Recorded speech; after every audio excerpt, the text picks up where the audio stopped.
Segunda parte. La tarea de ver. Capítulo 7. Don Juan no estaba en su casa cuando llegué a ella el mediodía del 8 de noviembre de 1968. Como no tenía idea de dónde buscarlo, me senté a esperar. Por alguna razón desconocida, sabía que regresaría pronto. Un rato después, don Juan entró en su casa. Asintió mirándome. Cambiamos saludos. Parecía estar cansado y se tendió en su petate. Bostezó un par de veces.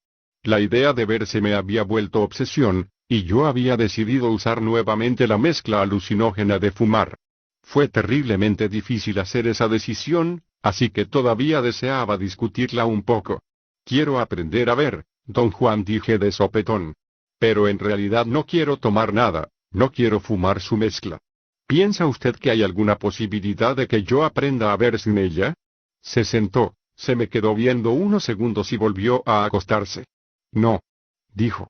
Tendrás que usar el humo. Pero usted dijo que con don Genaro estuve a punto de ver. Quise decir que algo en ti brillaba como si de verdad te dieras cuenta de lo que Genaro hacía, pero nada más estabas mirando.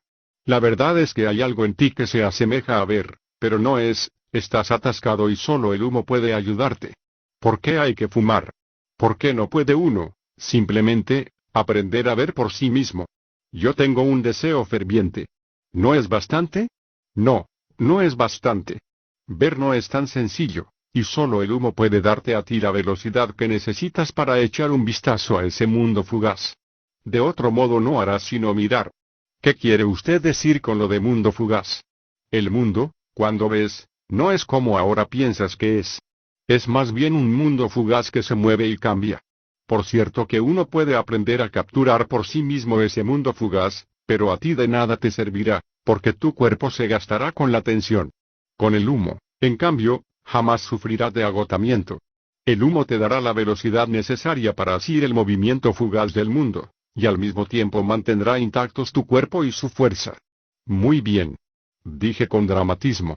No quiero andarme ya por las ramas. Fumaré. Don Juan rió de mi arrebato histriónico. Para, le dijo. Siempre te agarras a lo que no debes. Ahora piensas que la simple decisión de dejarte guiar por el humo va a hacerte ver. Hay mucho pan por rebanar. En todo hay siempre más de lo que uno cree. Se puso serio un momento. He tenido mucho cuidado contigo, y mis actos han sido deliberados, dijo, porque es el deseo de Mezcalito que comprendas mi conocimiento. Pero ahora sé que no tendré tiempo de enseñarte todo lo que quiero. Nada más tendré tiempo de ponerte en el camino, y confío en que buscarás del mismo modo que yo busqué. Debo admitir que eres más indolente y más terco que yo. Pero tienes otras ideas, y la dirección que seguirá tu vida es algo que no puedo predecir. El tono deliberado de su voz, algo en su actitud, despertaron en mí un viejo sentimiento, una mezcla de miedo, soledad y expectativa. Pronto sabremos cómo andas, dijo crípticamente. No dijo nada más. Tras un rato salió de la casa. Lo seguí y me paré frente a él, no sabiendo si sentarme o si descargar unos paquetes que le había traído. ¿Será peligroso?, pregunté, solo por decir algo. Todo es peligroso, respondió. Don Juan no parecía dispuesto a decirme ninguna otra cosa, reunió unos bultos pequeños que estaban apilados en un rincón y los puso en una bolsa de red. No ofrecí ayudarlo por saber que si quisiera mi ayuda la habría perdido. Luego se acostó en su petate. Me dijo que me calmase y descansara. Me acosté en mi petate y traté de dormir, pero no estaba cansado. La noche anterior había parado en un motel y dormido hasta mediodía, sabiendo que en solo 3 horas de viaje llegaría a la casa de don Juan. Él tampoco dormía. Aunque sus ojos estaban cerrados, noté un movimiento de cabeza rítmico, casi imperceptible. Se me ocurrió la idea de que tal vez canturreaba para sí mismo. Comamos algo, dijo de pronto don Juan, y su voz me hizo saltar. Vas a necesitar toda tu energía.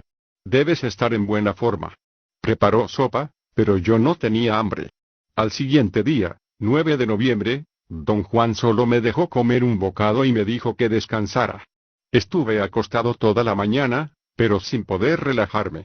No imaginaba qué tenía en mente don Juan y, peor aún, no me hallaba seguro de lo que yo mismo tenía en mente. A eso de las 3 p.m., estábamos sentados bajo su ramada. Yo tenía mucha hambre. Varias veces había sugerido que comiéramos, pero don Juan había rehusado. Llevas 3 años sin preparar tu mezcla, dijo de repente. Tendrás que fumar mi mezcla, así que digamos que la he juntado para ti. Solo necesitarás un poquito. Llenaré una vez el cuenco de la pipa. Te lo fumas todo y luego descansas. Entonces vendrá el guardián del otro mundo. No harás nada más que observarlo. Observa cómo se mueve, observa todo lo que hace. Tu vida puede depender de lo bien que vigiles. Don Juan había dejado caer sus instrucciones en forma tan abrupta que no supe qué decir, ni siquiera qué pensar. Mascullé incoherencias durante un momento. No podía organizar mis ideas. Finalmente, pregunté la primera cosa clara que me vino a la mente: ¿quién es ese guardián? Don Juan se negó, de plano, a participar en conversación, pero yo estaba demasiado nervioso para dejarte hablar e insistí desesperadamente en que me hablara del guardián. Ya lo verás, dijo con despreocupación. Custodia el otro mundo. ¿Qué mundo? ¿El mundo de los muertos? No es el mundo de los muertos ni el mundo de nada. Solo es otro mundo. No tiene caso hablarte de él. Velo tú mismo. Con eso, don Juan entró en la casa. Lo seguí a su cuarto. Espere, don Juan. ¿Qué va usted a hacer? No respondió. Sacó su pipa de un envoltorio y tomó asiento en un petate en el centro de la habitación, mirándome inquisitivo. Parecía esperar mi consentimiento. Eres medio tonto, dijo con suavidad. No tienes miedo. Nada más dices que tienes miedo. Meneó lentamente la cabeza de lado a lado. Luego tomó la bolsita de la mezcla de fumar y llenó el cuenco de la pipa. Tengo miedo, don Juan. De veras tengo miedo. No, no es miedo. Traté con desesperación de ganar tiempo e inicié una larga discusión sobre la naturaleza de mis sentimientos. Mantuve con toda sinceridad que tenía miedo, pero él señaló que yo no jadeaba ni mi corazón latía más rápido que de costumbre. Pensé unos momentos en lo que había dicho. Se equivocaba, yo sí tenía muchos de los cambios físicos que suelen asociarse con el miedo, y me hallaba desesperado. Un sentido de condenación inminente permeaba todo en mi derredor. Tenía el estómago revuelto y la seguridad de estar pálido, mis manos sudaban profusamente, y sin embargo pensé realmente que no tenía miedo. No tenía el sentimiento de miedo al que había estado acostumbrado durante toda mi vida. El miedo que siempre había sido idiosincrásicamente mío no estaba presente. Hablaba caminando de un lado a otro frente a don Juan, que seguía sentado en el petate, sosteniendo su pipa y mirándome en forma inquisitiva, y al considerar el asunto llegué a la conclusión de que lo que sentía, en vez de mi miedo usual, era un profundo sentimiento de desagrado, una incomodidad ante la mera idea de la confusión creada por la ingestión de plantas alucinógenas. Don Juan se me quedó viendo un instante, luego miró más allá de mí, guiñando como si se esforzara por discernir algo en la distancia. Seguí caminando de un lado a otro enfrente de él hasta que en tono enérgico me indicó tomar asiento y calmarme. Estuvimos sentados en silencio unos minutos. No quieres perder tu claridad, ¿verdad? Dijo abruptamente. Eso es muy cierto, don Juan, dije. Rió, al parecer con deleite. La claridad, el segundo enemigo de un hombre de conocimiento, ha descendido sobre ti. No tienes miedo, dijo con voz reconfortante, pero ahora odias perder tu claridad, y como eres un idiota, llamas miedo a eso. Rió chasqueando la lengua. Tráeme unos carbones, ordenó. Su tono era amable y confortante. Automáticamente me puse en pie y fui a la parte trasera de la casa, saqué algunas brasas del fuego, las puse sobre una pequeña laja y regresé a la habitación. Ven aquí a la ramada, llamó desde afuera don Juan, en voz alta. Había colocado un petate en el sitio donde yo suelo sentarme. Puse los carbones a su lado y él los sopló para activar el fuego. Yo iba a sentarme, pero me detuvo y me dijo que tomara asiento en el borde derecho del petate. Luego metió una brasa en la pipa y me la tendió. La tomé. Me asombraba la silenciosa energía con que don Juan me había guiado. No se me ocurrió nada que decir. Ya no tenía más argumentos. Me hallaba convencido de que no sentía miedo, sino solo renuencia a perder mi claridad. Fuma, me ordenó con gentileza. Nada más un cuenco esta vez. Chupé la pipa y oí el chirriar de la mezcla al encenderse. Sentí una capa instantánea de hielo dentro de la boca y la nariz.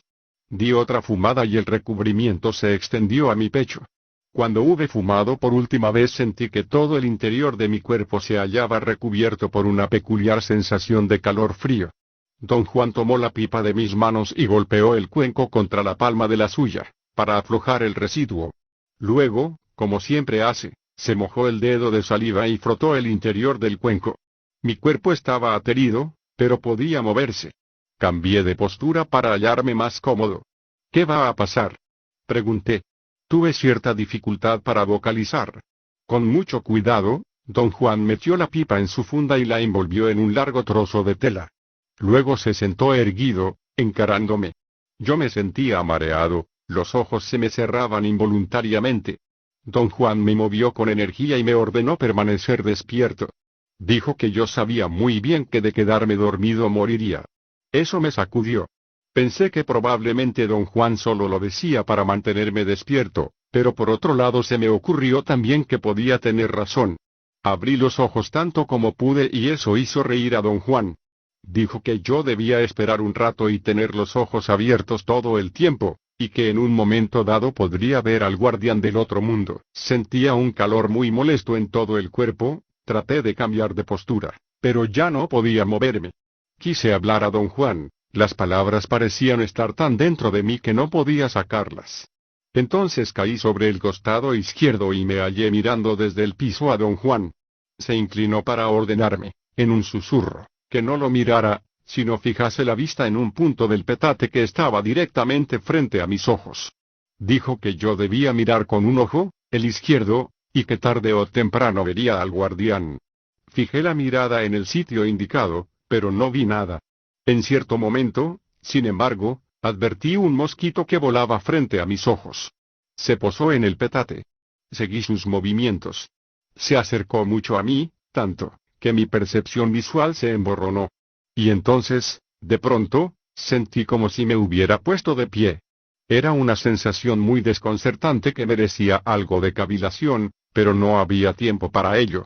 Tenía la sensación total de estar mirando al frente desde mi acostumbrado nivel ocular, y lo que veía estremeció la última fibra de mi ser. No hay otra manera de describir la sacudida emocional que experimenté. Allí mismo, encarándome, a poca distancia, había un animal gigantesco y horrendo. Algo verdaderamente monstruoso. Ni en las más locas fantasías de la ficción había yo encontrado nada parecido. Lo miré con desconcierto absoluto y extremo. Lo primero que en realidad noté fue su tamaño. Pensé, por algún motivo, que debía de tener casi 30 metros de alto. Parecía hallarse en pie, erecto, aunque yo no podía saber cómo se tenía en pie. Luego, noté que tenía alas, 2 alas cortas y anchas. En ese punto tomé conciencia de que insistía en examinar al animal como si se tratase de una visión ordinaria, es decir, lo miraba. Sin embargo, no podía realmente mirarlo en la forma en que me hallaba acostumbrado a mirar. Me di cuenta de que, más bien, notaba yo cosas de él, como si la imagen se aclarara conforme se añadían partes. Su cuerpo estaba cubierto por mechones de pelo negro. Tenía un hocico largo y babeaba. Sus ojos eran saltones y redondos, como 2 enormes pelotas blancas. Entonces empezó a batir las alas. No era el aleteo de un pájaro, sino una especie de tremor parpadeante, vibratorio. Ganó velocidad y empezó a describir círculos frente a mí, más que volar, se deslizaba, con asombrosa rapidez y agilidad, a unos cuantos centímetros del piso. Durante un momento me hallé abstraído en observarlo. Pensé que sus movimientos eran feos, y sin embargo su velocidad y soltura eran espléndidas. Dio 2 vueltas en torno mío, vibrando las alas, y la baba que caía de su boca volaba en todas direcciones. Luego giró sobre sí mismo y se alejó a una velocidad increíble, hasta desaparecer en la distancia. Miré fijamente en la dirección que había seguido, pues no me era posible hacer nada más. Tenía una peculiarísima sensación de pesadez, la sensación de ser incapaz de organizar mis pensamientos en forma coherente. No podía irme. Era como si me hallara pegado al sitio. Entonces vi en la distancia algo como una nube. Un instante después la bestia gigantesca daba vueltas nuevamente frente a mí, a toda velocidad. Sus alas tajaron el aire cada vez más cerca de mis ojos, hasta golpearme. Sentí que las alas habían literalmente golpeado la parte de mí que estaba en ese sitio, fuera la que fuera. Grité con toda mi fuerza, invadido por uno de los dolores más torturantes que jamás he sentido. Lo próximo que supe fue estar sentado en mi petate. Don Juan me frotaba la frente. Frotó con hojas mis brazos y piernas, luego me llevó a una zanja de irrigación detrás de su casa, me quitó la ropa y me sumergió por entero, me sacó y volvió a sumergirme una y otra vez. Mientras yo yacía en el fondo, poco profundo, de la zanja, Don Juan me jalaba de tiempo en tiempo el pie izquierdo y daba golpecitos suaves en la planta. Tras un rato sentí un cosquilleo. Él lo advirtió y dijo que yo estaba bien. Me puse la ropa y regresamos a su casa. Volví a sentarme en mi petate y traté de hablar, pero me sentí incapacitado de concentrarme en lo que quería decir, aunque mis pensamientos eran muy claros. Asombrado, tomé conciencia de cuánta concentración se necesitaba para hablar. También noté que, para decir algo, tenía que dejar de mirar las cosas. Tuve la impresión de que me hallaba enredado en un nivel muy profundo y cuando quería hablar tenía que salir a la superficie como un buceador, tenía que ascender como si me jalaran mis palabras. 2 veces logré incluso aclararme la garganta en una forma perfectamente ordinaria. Pude haber dicho entonces lo que deseaba decir, pero no lo dije. Preferí permanecer en el extraño nivel de silencio donde podía limitarme a mirar. Tuve el sentimiento de que empezaba a conectarme con lo que don Juan llamaba ver, y eso me hacía muy feliz. Después, don Juan me dio sopa y tortillas y me ordenó comer. Pude hacerlo sin ningún problema y sin perder lo que yo consideraba mi poder de ver. Enfoqué los ojos en todo lo que me rodeaba. Estaba convencido de que podía ver todo, y sin embargo el mundo se miraba igual, hasta donde me era posible juzgar. Pugné por ver hasta que la oscuridad fue completa. Finalmente me cansé y me dormí. Desperté cuando don Juan me cubrió con una frazada. Tenía jaqueca y estaba mal del estómago. Tras un rato me sentí mejor y dormí tranquilamente hasta el día siguiente. A la mañana, era de nuevo yo mismo. Ansioso, pregunté a don Juan, ¿qué cosa me ocurrió? Don Juan rió, taimado. Fuiste a buscar al cuidador y claro que lo hallaste, dijo. ¿Pero qué era, don Juan? El guardián, el cuidador, el centinela del otro mundo, dijo don Juan, concretando. Intenté narrarle los detalles de esa bestia fea y portentosa, pero él hizo caso omiso, diciendo que mi experiencia no era nada especial, que cualquiera podía hacer eso. Le dije que el guardián había sido para mí un choque tal, que todavía no me era posible pensar realmente en él. Don Juan rió e hizo burla de lo que llamó una inclinación demasiado dramática de mi naturaleza. Esa cosa, fuera lo que fuera, me lastimó, dije. Era tan real como usted y yo. Claro que era real. Te hizo doler, ¿no? Al rememorar la experiencia creció mi excitación. Don Juan me pidió calma. Luego me preguntó si de veras había tenido miedo del guardián, enfatizó el de veras. Estaba yo petrificado, dije.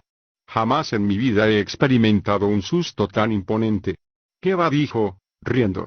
No tuviste tanto miedo. Le juro, dije con fervor genuino, que de haberme podido mover habría corrido como histérico. Mi aseveración le pareció graciosa y le causó risa. ¿Qué caso tenía el hacerme ver esa monstruosidad, don Juan? Se puso serio y me contempló. Era el guardián, dijo. Si quieres ver, debes vencer al guardián. Pero ¿cómo voy a vencerlo, don Juan?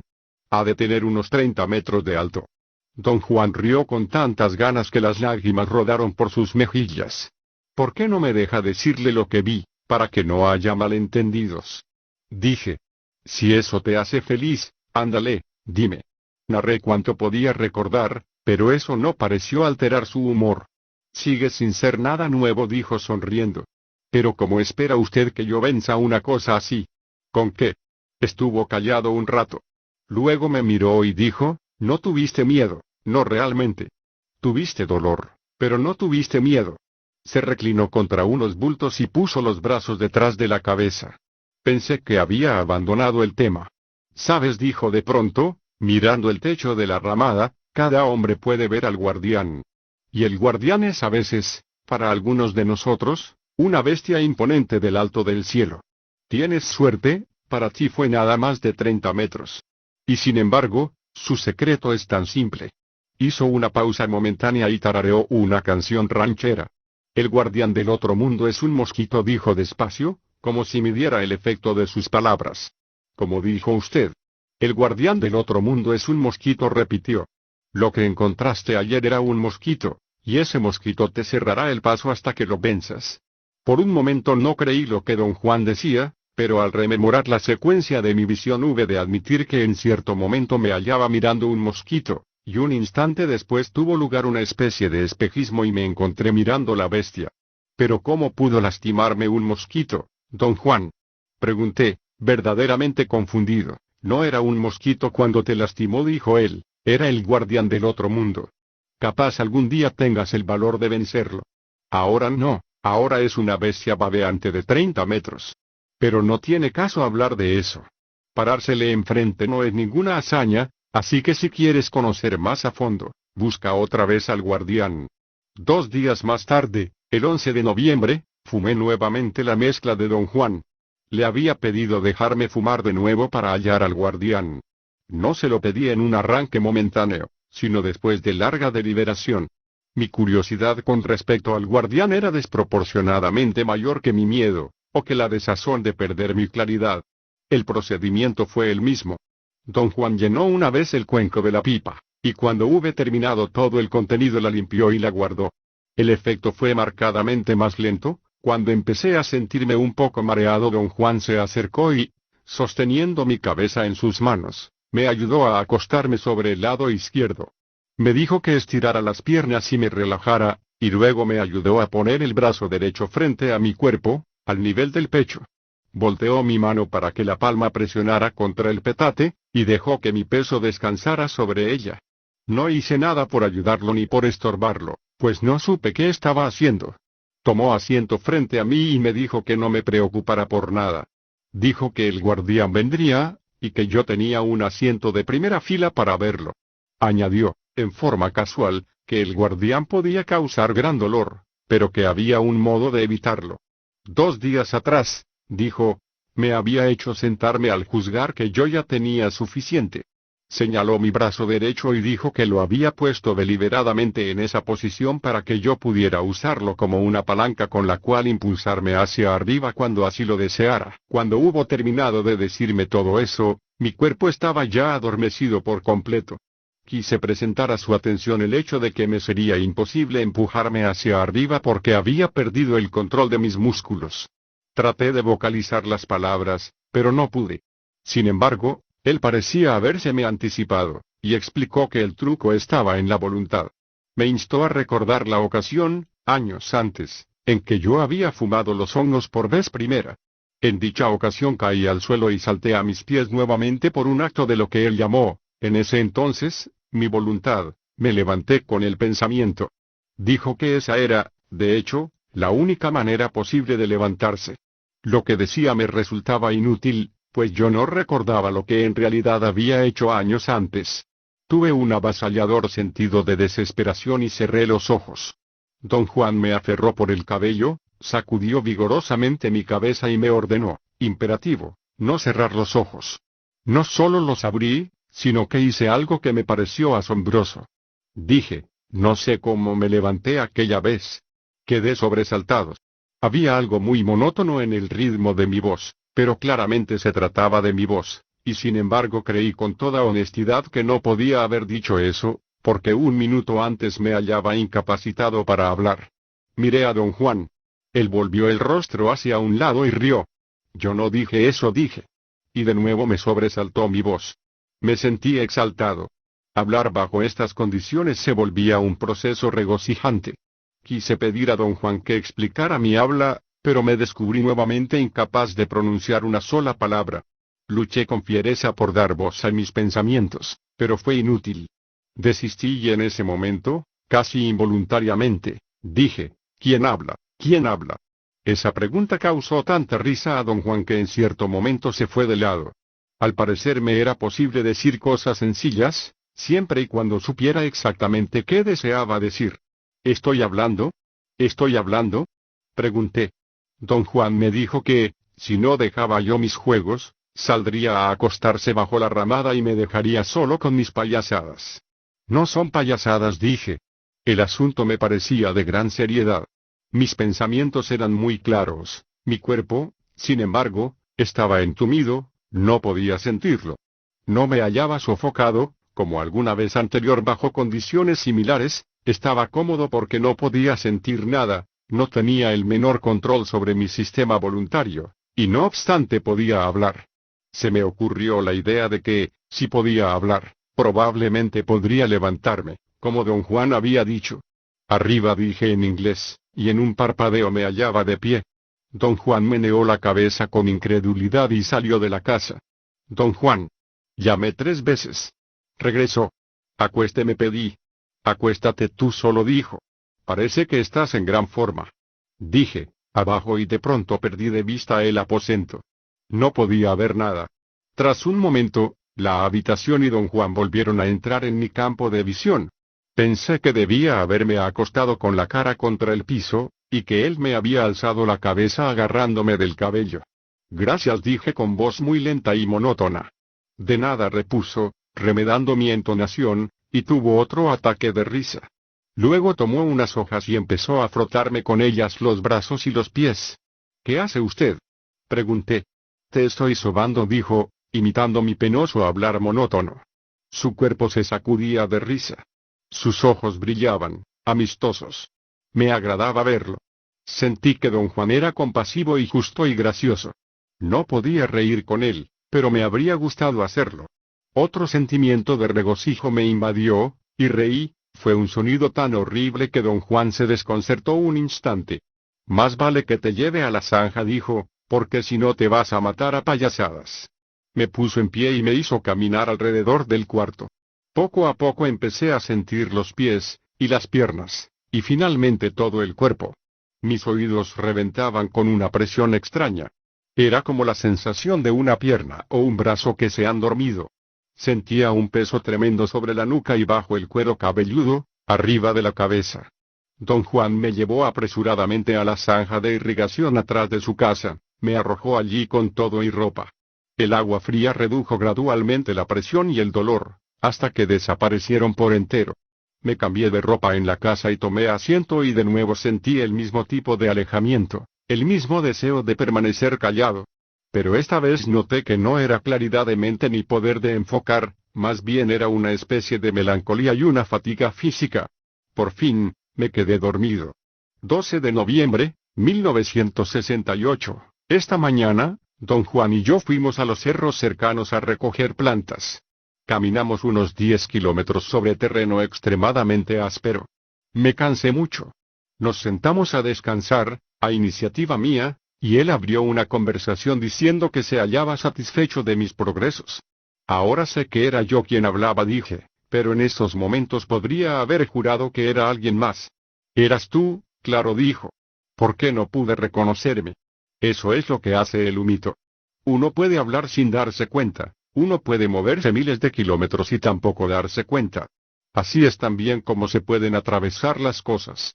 El humito se lleva el cuerpo y uno está libre, como el viento, mejor que el viento, al viento lo para una roca o una pared o una montaña.